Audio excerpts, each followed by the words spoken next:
This begins the presentation on part 3 of my solution to assignment 8. So where we last left off, I was showing you the code that would validate the form and display the validation messages in this hidden div that we make appear when we have an error. Let's go through now. We've looked at view guestbook. We get that. We've looked at the errors. Let's go through having a successful addition. I'm going to put in Bob Smith and put in a phone number here, 777-555, and we'll give him a couple of different numbers there. And Bob likes Toronto. So home in quiet area. So now, looks like we filled everything in. Now I'm going to hit the Submit Information button. So we get that message that gives an acknowledgement to Bob Smith.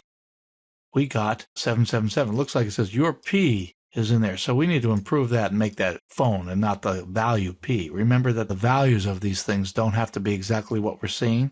So that would need to be fixed. Right now, let's just go past that. And you are interested in living in Toronto. All right, home and quiet area. So let's go look at the code for this. So we're still in the guestbook. We got a lot going on here.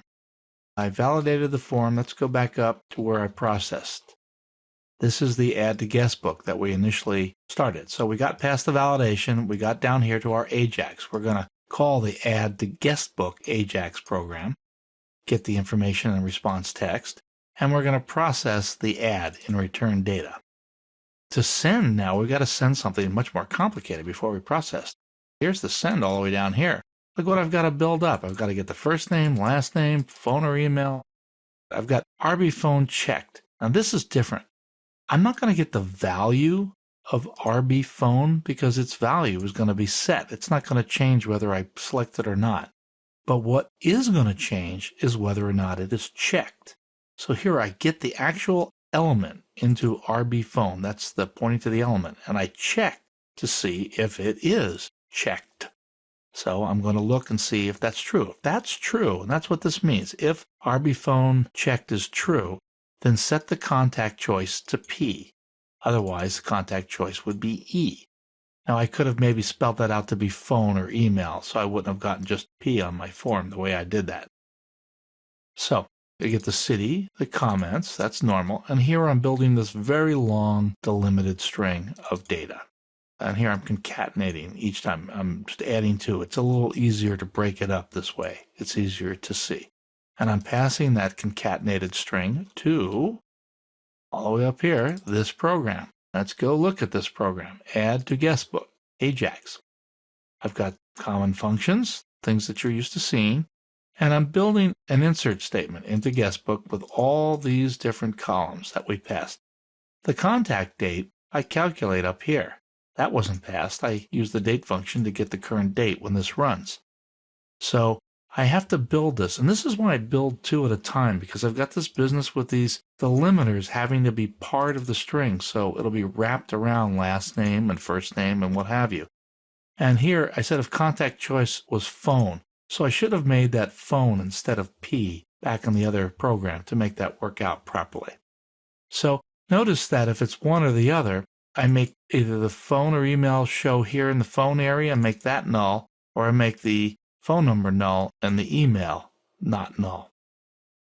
So I have the city, comments, and here I'm running that special function I showed you in an earlier lesson that passes a statement that's not a select statement, just an insert, delete, or update. Now it says display new page. It's not really a new page here. I'm building up something called the return message, and I print the return message. Remember, this is an Ajax program.